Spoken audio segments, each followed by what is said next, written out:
بعد أعوذ بالله من الشيطان الرجيم بسم الله الرحمن الرحيم قل ما أسألكم عليه أجرا إلا المودة في القربى صدق الله مولانا العظيم إن الله وملائكته يصلون على النبي يا أيها الذين آمنوا صلوا عليه وسلموا تسليما وقسم رسول الله صلى الله عليه وسلم مولانا محمد وعلى آله سيدنا ومولانا محمد وسلم الصلاة والسلام عليك يا سيدنا يا رسول الله وعلى آلك وأصحابك يا حبيب الله الصلاة والسلام عليك يا رحمة للعالمين الصلاة والسلام عليك يا شفيع المسلمين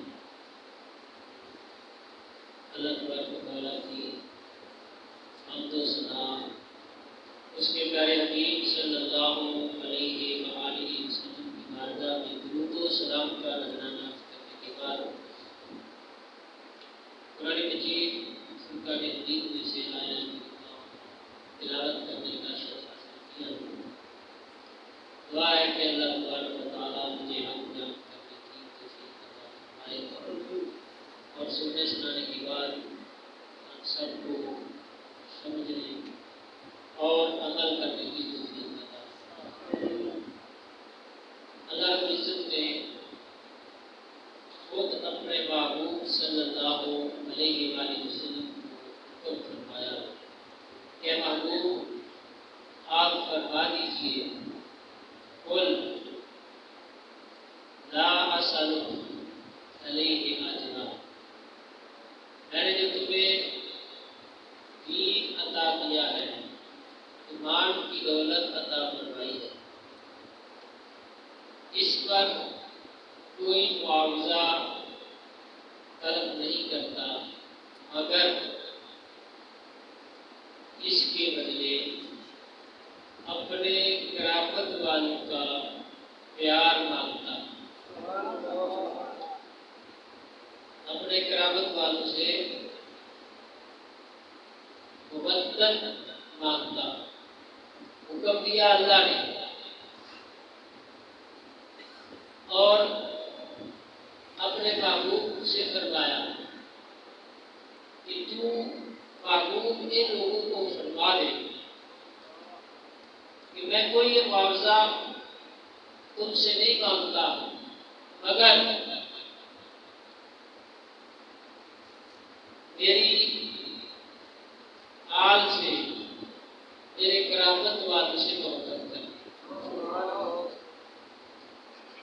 اب یہ اللہ تبارک و تعالیٰ کا حکم ہے اور رسول اللہ صلی اللہ علیہ وسلم کی زبانی اللہ نے کہلوایا۔ تو پوچھا گیا کہ یا رسول اللہ صلی اللہ علیہ وسلم آپ کے وہ قرابت والے کون ہیں جن کی محبت ہم پر واجب کر دی گئی؟ آپ نے ارشاد فرمایا ایک علی ہے، ایک فاطمہ ہے، ایک حسن ہے، ایک حسین۔ یعنی ایک نفوس قدسیہ کی محبت تم پر واجب قرار دی گئی، لازم کر دی گئی، اور ان کی محبت کے نتیجے میں اللہ تبارک و تعالیٰ کی محبت نصیب ہوتی ہے۔ جو بھی حضور کی اہل بیت سے محبت کرتا ہے اللہ تبارک و تعالیٰ اس سے محبت فرماتا ہے، اور جس سے اللہ محبت فرمائے وہ کبھی دوزخ میں نہیں جا سکتا۔ کوئی اپنے محبوب کو بھی سزا دیتا ہے، جب اللہ تعالیٰ محبت کرتا ہے تو اس کا مطلب یہ ہے کہ اللہ تبارک و تعالیٰ اس بندے کو اپنے عذاب سے ہمیشہ کے لیے محفوظ فرما دیتا ہے۔ تو جس چیز سے بھی انسان کو آخرت کا نفع ہوتا جس عمل سے انسان کی آخرت سنورتی ہے، جس عمل سے بھی انسان کی ہمیشہ کی زندگی سنورتی ہے، جس عمل سے اللہ کی رضا حاصل ہوتی ہے، ہمیشہ شیطانی طاقتیں انسان کو اسی عمل سے روکنے کی پوری کوشش کرتی ہے۔ شیطان ہمیشہ روکتا ہے کہ یہ بندہ اللہ تعالیٰ کی بخشش کا مستحق نہ ہو جائے، تو ہر نیک کام سے روکنا یہ شیطان کی فطرت ہے۔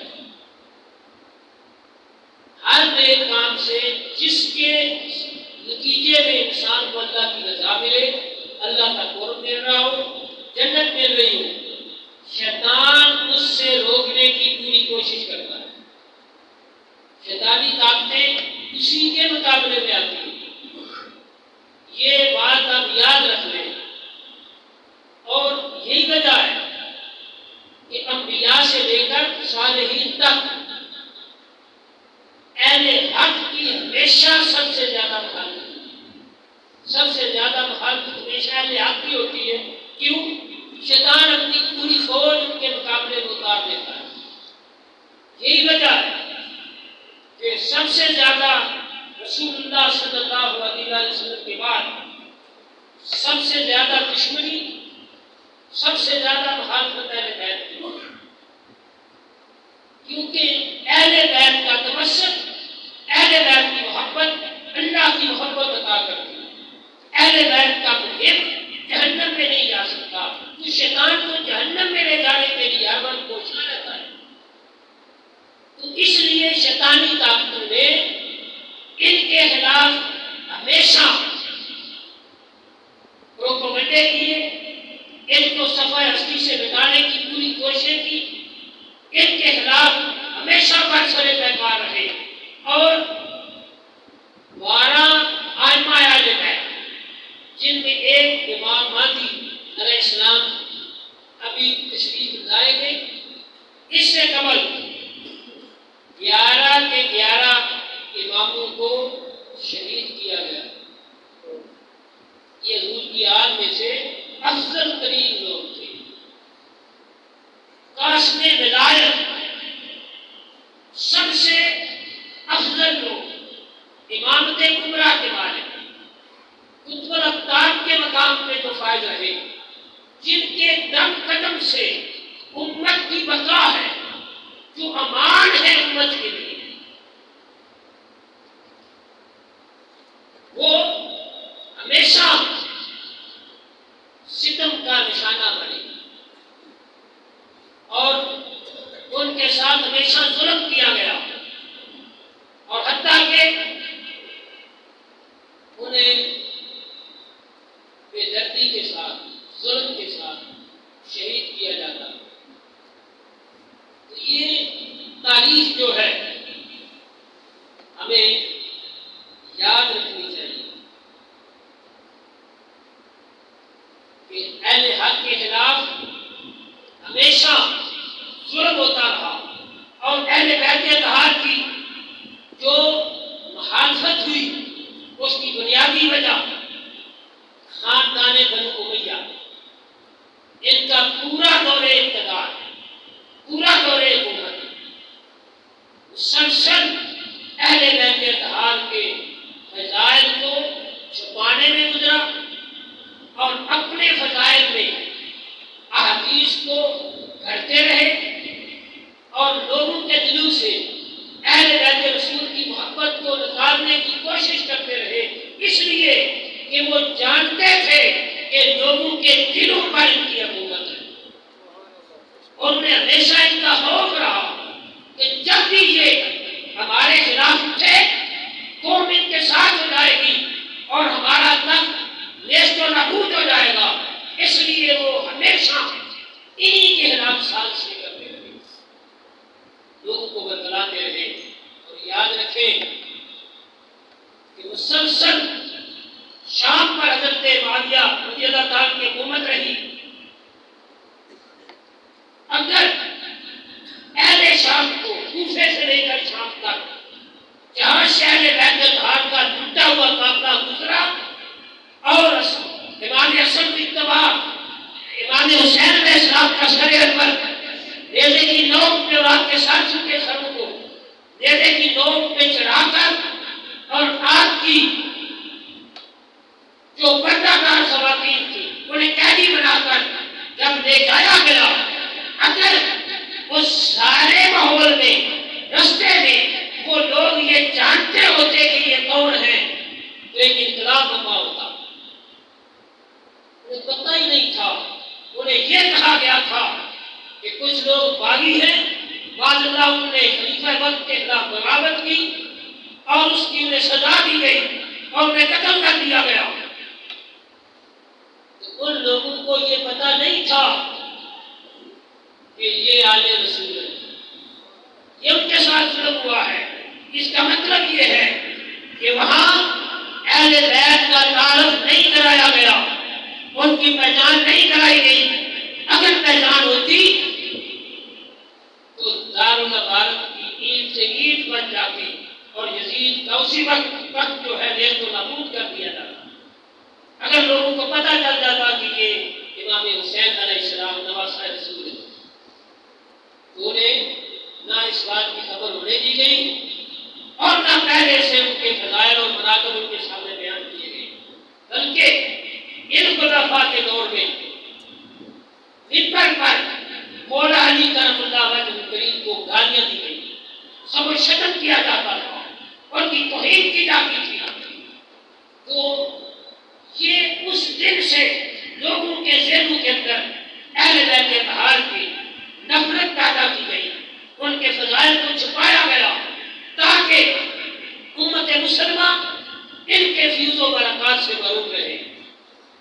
لیکن یہ اللہ تبارک و تعالیٰ کا کرم ہے کہ اس کے باوجود آج بھی کتنی صدیاں بیت گئی، اہل ایمان کے دلوں کے اندر اہل بیت کی محبت ضرور ہے۔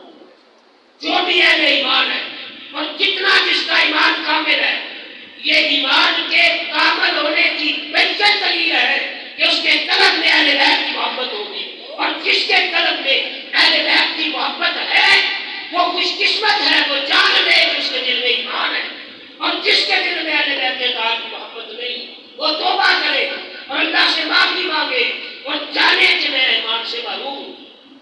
اس لیے کہ ایمان اور محبت اہل بیت کے لازم و ملزوم ہے۔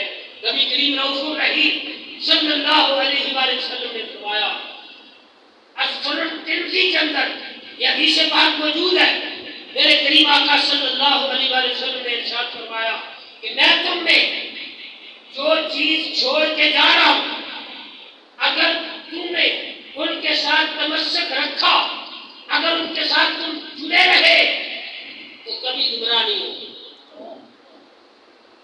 اور فرمایا کہ وہ جو دو چیزیں چھوڑ کے جا رہا ہوں دونوں ایک دوسرے سے بڑی ہیں، احدہما اعظم من الاخر، حدیث کے لفظ ہے میں دونوں ایک دوسرے سے بڑھ کر ہیں۔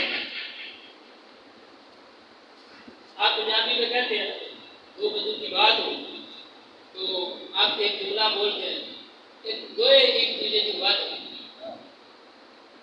مطلب کیا ہے کہ ہم اپنے کسی کے شان کو گھٹا نہیں سکتے، کسی کو بڑھا نہیں سکتے۔ تو سرکار نے فرمایا وہ دو کون ہیں؟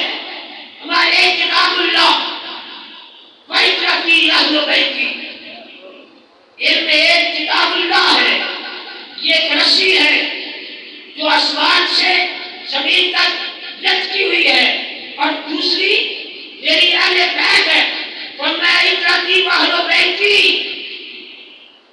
اور میں تمہیں اس بات کا حکم دیتا ہوں کہ دیکھنا کہ میرے بعد تم ان کے ساتھ کیا سلوک کرتے ہو، کہ میرے بعد تم ان کے ساتھ کیا سلوک کرتے ہو۔ اور دوسری حدیث پاک نے فرمایا انی تارک فیکم الثقلین، تو بھاری چیزیں تم میں چھوڑ کے جا رہا ہوں، کتاب اللہ وَإِتْرَتِي أَهْلُ بَيْتِي، میری اولاد اور میری اہل بیت۔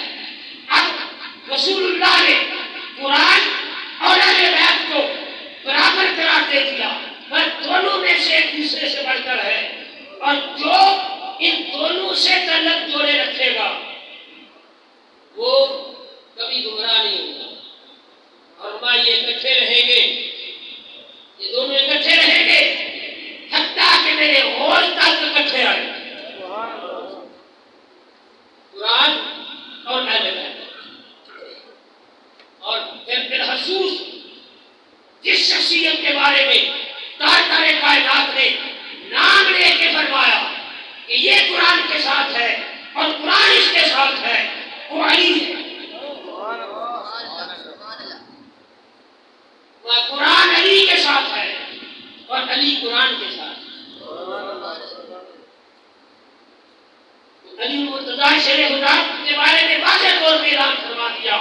تو اس لیے اب جو علی کے ساتھ ہوگا وہی قرآن کے ساتھ ہوگا.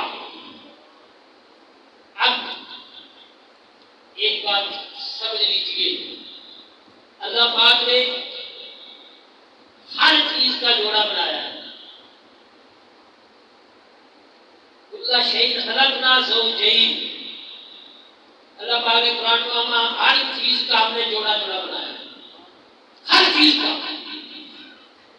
ہر چیز کا جوڑ بنایا، ساتھی بنایا.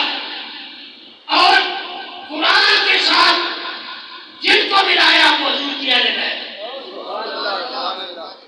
قرآن کا جوڑ ہماری ترقی معلوم نہیں تھی. یہ میری اولاد میری اہل بیت قرآن کے ساتھ ہے، قرآن ان کے ساتھ ہے. اب جب تک اس جوڑے کا جو فطری عمل ہے وہ ماں کے وجود میں نہ آئے، آئندہ نفع نہیں ہوتا. اب پورے نظام کائنات کو دیکھ لیجیے، ایک درخت اگر پھل اگاتا ہے تو ہوا کے ذریعے ایک نر کا گاٹ مادہ کی طرف جاتا ہے، ہوا کے ذریعے پہنچتا ہے تو درخت پھلدار بنتا ہے. اور جو مرد کے بلاغ کے نتیجے اولاد پیدا ہوتی ہے. ہر چیز کا اللہ نے جوڑا بنایا. اب قرآن کا جوڑ اہل بیت کو بنایا. اور اس کا مطلب کیا ہے؟ اگر تم قرآن سے ہدایت چاہتے ہو، قرآن کا نور حاصل کرنا چاہتے ہو، تو پھر نور قرآن اور نور اہل بیت دونوں کے ساتھ تعلق جوڑنا ہوگا. جس کا تعلق دونوں سے جڑ گیا نور ہدایت اسے حاصل ہو جائے. سبحان اللہ، سبحان اللہ، سبحان اللہ. کہہ دیجیے پیچھے والے اللہ. یہ بڑی خاص بات میں کر رہا ہوں اور آپ نے یہ زندگی میں سنی نہیں ہوگی. غور فرمائیں اس بات پر. اب خود قرآن پڑھ کر ایمان کا، علم کا دعویٰ کرنے والا اس وقت تک سچا نہیں ہو سکتا جب تک اس کے دل میں اہل بیت کی محبت نہ ہو. اب دیکھا جائے گا کہ قرآن بیان کرنے والا، قرآن پڑھنے والا، قرآن پڑھانے والا کیا قرآن کے ساتھ اہل بیت اطہار کی محبت بھی سکھا رہا ہے؟ یاد رکھیں، یہ سوچ یہ فکر کہ ہم نے قرآن پڑھنا ہے. اللہ کی عزت کی قسم، قرآن کا فہم، قرآن کا ادراک، قرآن سے ہدایت، قرآن کا نور مل ہی نہیں سکتا جب تک قلب میں اہل بیت کی محبت کا نور نہ آئے. جو اہل بیت کی محبت کا درس نہیں دیتا وہ قرآن سے ہدایت حاصل نہیں کر سکتا. تاجدار کائنات صلی اللہ علیہ وآلہ وسلم کے اس فرمان سے یہ بات روزے روشن کی طرح عیاں ہے کہ قرآن کا فہم اسی کو ملے گا جس کا تعلق صاحب قرآن کی اولاد سے ہوگا. سبحان اللہ. اگر ان سے محبت نہیں تو قرآن سے فیض نصیب نہیں ہو سکتا. اب یہ فرق واضح ہو گیا. سوال پیدا ہوتا ہے وہ بھی قرآن پڑھتا ہے، فلاں بھی قرآن پڑھتا ہے، فلاں بھی قرآن پڑھتا ہے، ارے قرآن کی بات کرتے ہیں. میرے آقا نے واضح کر دیا کہ فقط قرآن کی بات نہیں، قرآن کے ساتھ میری اہل بیت کی بات ہوگی. بات پھر پڑے گی. اہل بیت کی محبت کے بغیر قرآن سے کچھ حاصل نہیں ہو سکتا. اس لیے سرکار نے فرمایا یہ دونوں اکٹھے رہیں گے. اور اسی لیے فرمایا تاجدار کائنات صلی اللہ علیہ وآلہ وسلم نے فرمایا کہ آنا مدینہ العلم وعلی بابها، آنا دار الحکمت وعلی بابها. اے دنیا والو، میں علم کا شہر ہوں. اب شہر میں جو آنا چاہتا ہے، جو علم کے شہر میں آنا چاہتا ہے، اب دیکھیے نا جس شہر میں جو چیز ملتی ہے بندہ طلب لے کر جائے تو اس شہر میں داخل ہوگا تو وہ چیز جا کے خریدے گا، فلاں شہر سے فلاں چیز ملتی ہے، تو میں دنیا والوں اگر علم کی طلب ہے تو علم کا شہر میں محمد کی ذات ہوں، میں علم کا شہر ہوں، علم کے طالبوں میری طرف آؤ، اگر علم حق کی چاہت ہے، علم حق کی تمہیں ضرورت ہے، اگر علم حق کی تمہیں طلب ہے تو میری بات جانے آؤ، میں علم کا شہر ہوں، اگر علم چاہتے ہو تو شہر میں آ جاؤ، لیکن سن لو اس شہر میں آنے کا دروازہ علی ہے، اس شہر میں آنے کا دروازہ کون ہے بولیے؟ کس نے فرمایا؟ تاجدار کائنات نے فرمایا شہر میں آنے کا دروازہ علی ہے، جس پہ دروازہ کھلے گا وہی شہر میں داخل ہو سکے گا۔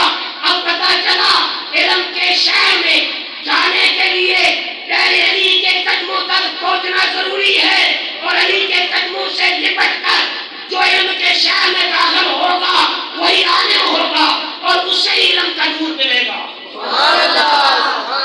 جو علی سے محبت نہیں کرتا، جو علی سے بغض رکھتا ہے، وہ علم کے شہر میں جا کیسے سکتا ہے؟ کوئی علم کے شہر میں جا نہیں سکتا، اسے علم کیسے مل سکتا ہے؟ یہ نہ سمجھو فلاں تقریر بڑی کرتا ہے، فلاں قرآن بڑا پڑھتا ہے، فلاں دعوے بڑے کرتا ہے، حدیث کی باتیں بڑی پڑھتا ہے، نہیں، دیکھو کہ اس کے دل میں علی کی محبت بھی ہے کہ نہیں؟ اگر علی کی محبت نہیں تو علم کے شہر کا دروازہ بند ہے، جس پہ علم کے شہر کا دروازہ بند ہے وہ علم تک کیسے پہنچ سکتا ہے؟ تو گویا علم کی پہچان اہل بیت کی بات، سبحان اللہ، سمجھ آ رہی ہے بات؟ یہ قسمت ہی دے رہا ہوں آپ کو، وہ بھی قرآن پڑھتا ہے، فلاں بھی قرآن پڑھتا ہے، نہیں، خالی قرآن سے بات نہیں بنتی۔ میرے قریب آقا صلی اللہ علیہ وسلم نے اس کی مزید وضاحت فرما دی، فرمایا کہ میری اہل بیت کی مثال کشتی نوح کی سی ہے، گویا میری اہل بیت نوح کی کشتی کی طرح ہے۔ اب لوگوں وہ تاریخ کو دہراؤ، تاریخ پہ نظر دوڑاؤ، ذرا پیچھے پلٹو، نوح کے دور میں جاؤ، ذرا نظر دوڑا کر دیکھو کہ کوئی ایسا ہے جو نوح کی کشتی میں نہ بیٹھا ہو تو نجات پا گیا ہو؟ بولیے، کوئی ایسا ہے جو نوح کی کشتی میں نہ بیٹھا ہو اور طوفان سے بچ گیا ہو، غرق ہونے سے بچ گیا ہو؟ فرمایا نوح کی کشتی کی مثال میرے امتیوں سامنے رکھ لو، اور جب تک اہل بیت کی کشتی میں سوار تم نہیں ہوتے ہلاکت سے بچ نہیں سکتے۔ جس طرح نوح علیہ السلام کی کشتی میں جو بیٹھا وہی بچا، جو نہیں بیٹھ سکا وہ غرق ہو گیا، اسی طرح جو اہل بیت کے ساتھ جڑ گیا وہ نجات پا گیا، جو اہل بیت سے دور رہا وہ ہلاک ہو گیا۔ تکبیر،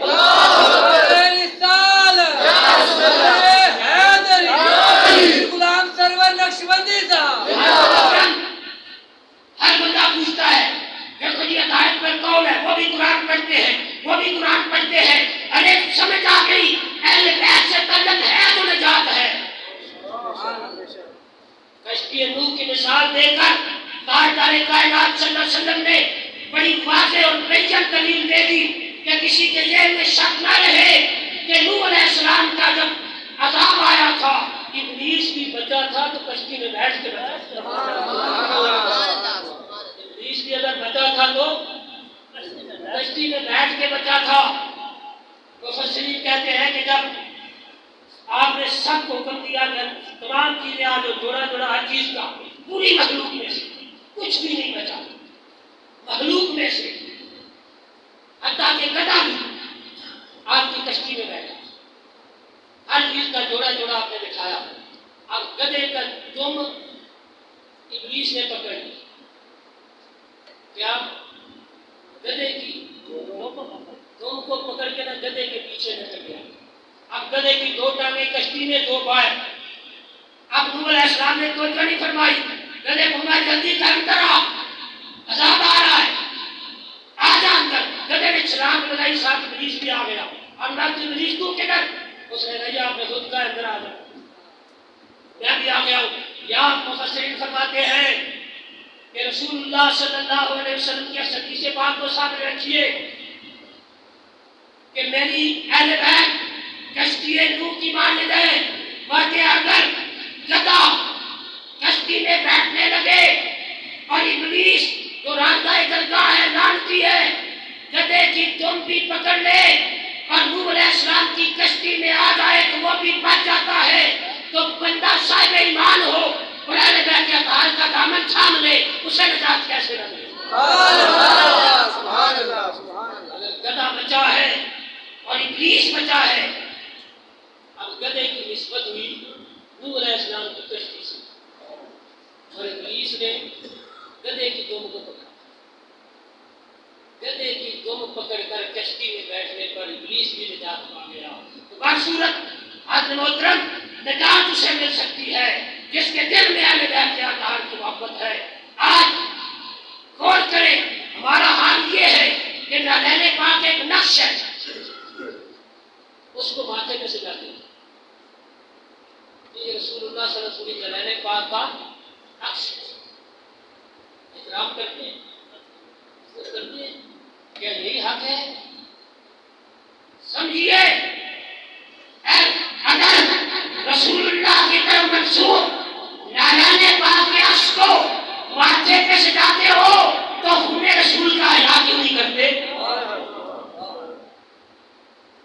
اتنی نسبت کی بات تو کرتے ہو کہ ہم نعلین پاک کو ماتھے پہ سجاتے ہیں کہ لوگ دیکھیں کہ حضور سے محبت کرتے ہیں.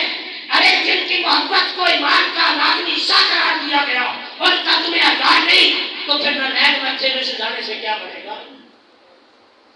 یہ لوگوں کو دکھلانے کے لیے ہے.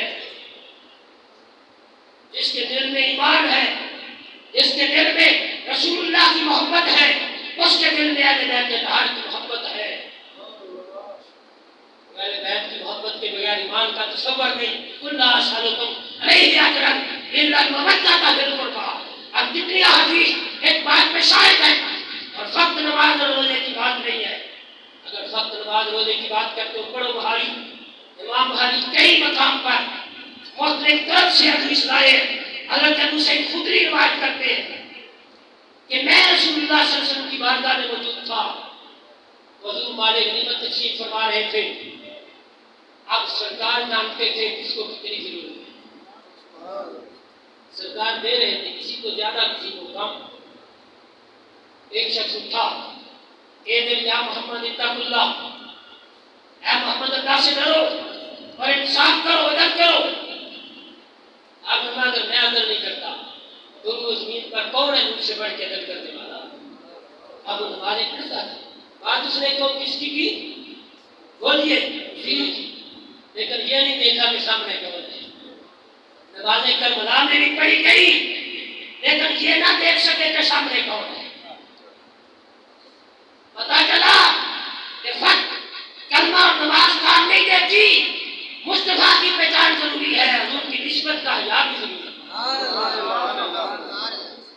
اس نے کہا آپ عدل کرو، ظاہر کو دیکھو، اور یہ فتویٰ لگا دیا. سیدنا فاروق اعظم نے تلوار نکالی. یا سنا اجازت دو میں اس کا ساتھ قلم کر. سرکار رحمت اللہ علیہ ہے، اس کے کرنے کا بھی وقت نہیں آیا. اسے بہترین لوگ قتل کریں گے اور اس کے ساتھ جو قتل ہوں گے بدترین لوگ ہوں گے. آگے نبی حدیث شریف ہے، آپ نے ان کے بارے میں یہ بھی فرمایا قرآن پڑھے گے لیکن الگ سے نیچے نہیں. قرآن پڑھے گا الگ سے نیچے نہیں ہوگا. زبانیں شکل سے زیادہ نیچی ہوگی. آج ہم نیچی زبانیں دیکھتے ہیں. حق تو کڑوا ہوتا ہے، سچ کڑوا ہوتا ہے. آج ہم خوشامد کے حکر ہو گئے. جو خوشامد کرے کہ جائے ہمیں نگاہ میں لے جائے.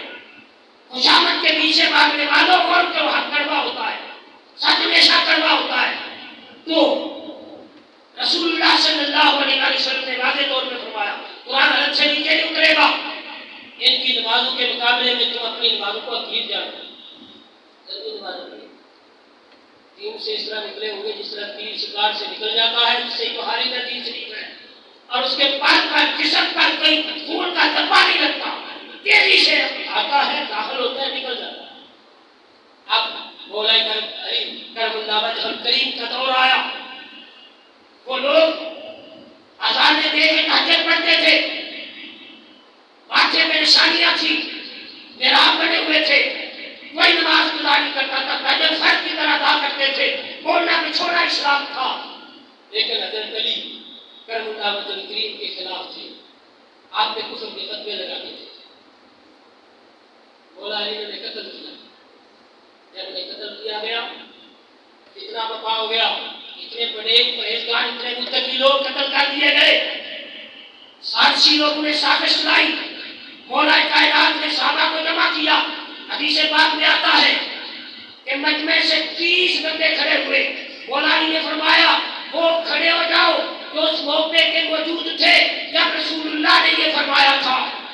جب وہ بندہ کھڑا ہوا تھا جس نے کہا تھا کہ یا محمد اتق اللہ، 30 بندے کھڑے ہوئے، انہوں نے کہا یا علی ہم نے اپنے کانوں سے سنا تھا اور رسول اللہ کی آنکھوں سے زیادتی کی تھی، سرکار نے فرمایا تھا کہ یہ بدتین خلق ہوں گے، اب میں جاؤ دیکھو ان میں ذو الحیسرہ ہے، ناشکر بولا گیا، ان میں ذو الحیسرہ مل گیا، تب یہ فتنہ ختم ہوا۔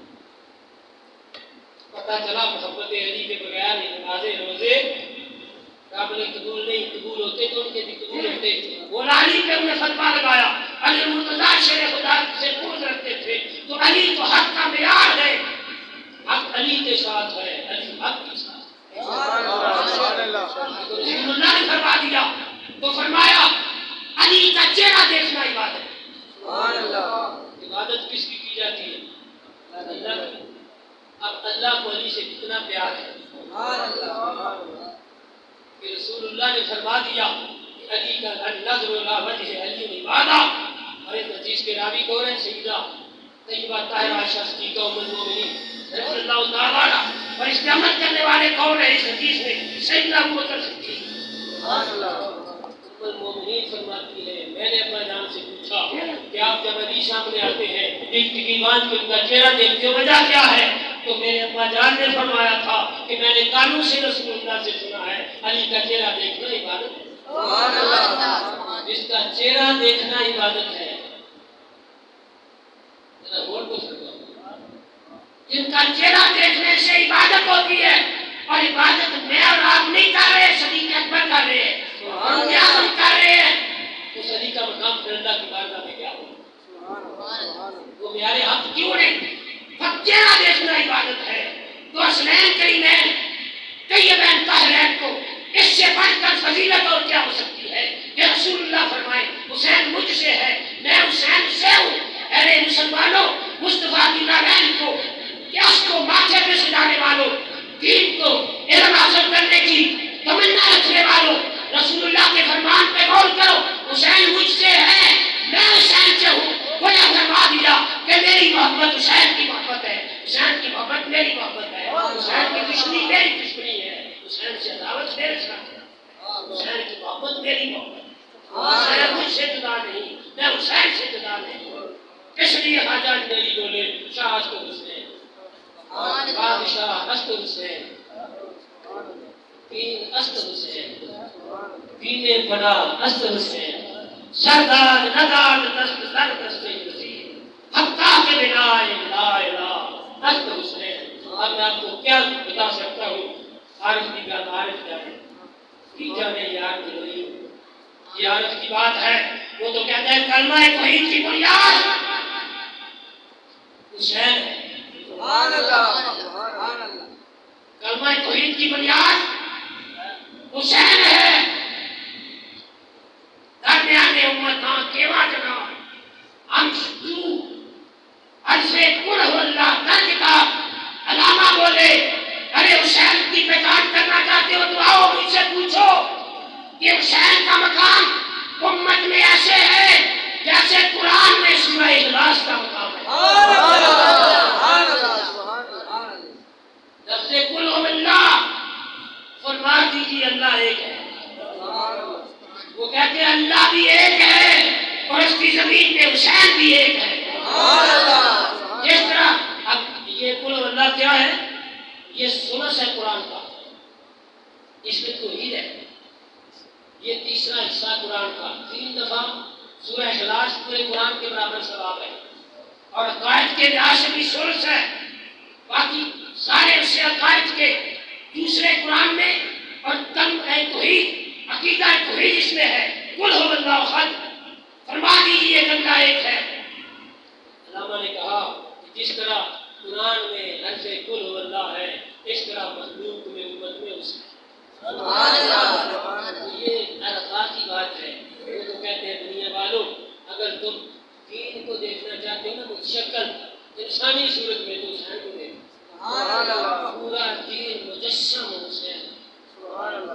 حسین کا عمل دین سمجھائی. اور کربلا میں ظلم اور صبر کا مقابلہ تھا.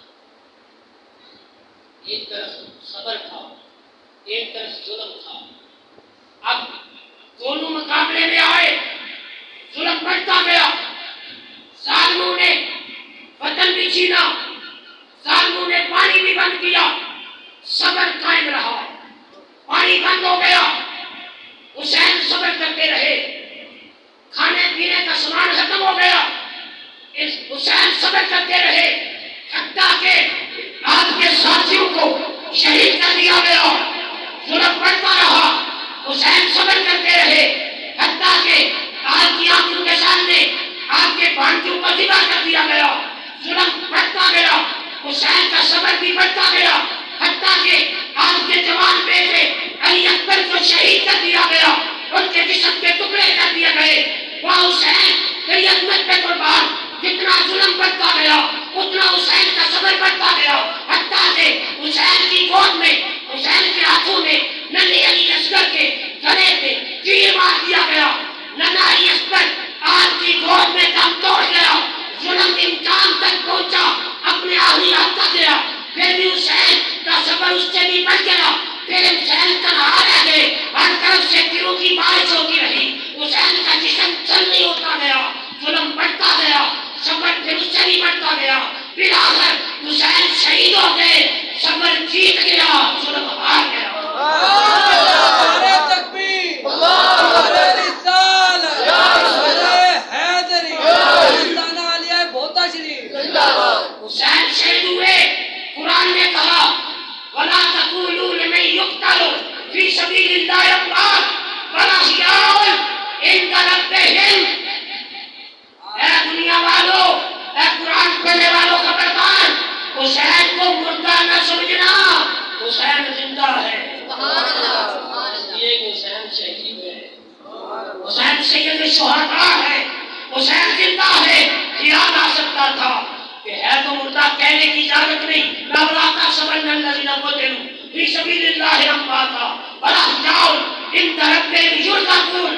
خبردار انہیں مردہ گمان بھی نہ کرنا تو راہ میں قتل کیے بلکہ وہ زندہ ہے. اب قرآن کی بات مانی جائے گی یا ہماری عقل ہے؟ قرآن کی. قرآن کہتا ہے زندہ ہے.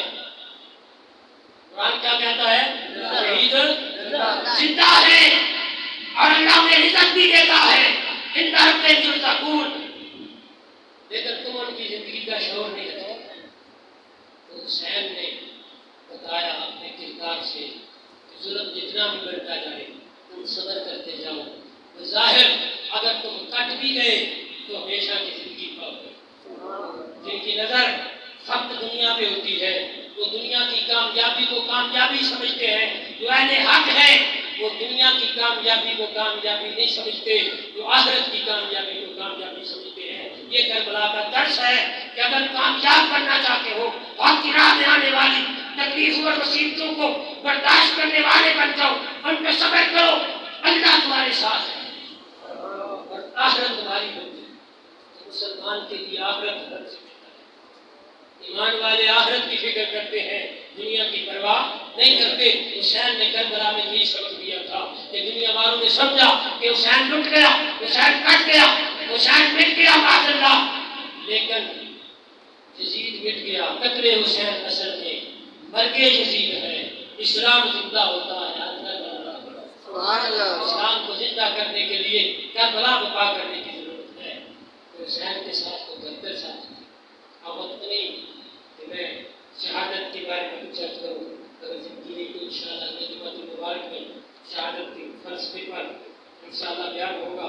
دعا ہے کہ اللہ تبارک و تعالیٰ اپنے حبیب کی خصوصیت سے، اس مبارک دن کی برکت سے، اس مبارک مہینے کی برکت سے، شہادت حسین کی برکت سے اللہ ہم سب کے دلوں میں حسنین کے ایمان کی محبت پیدا فرمائے.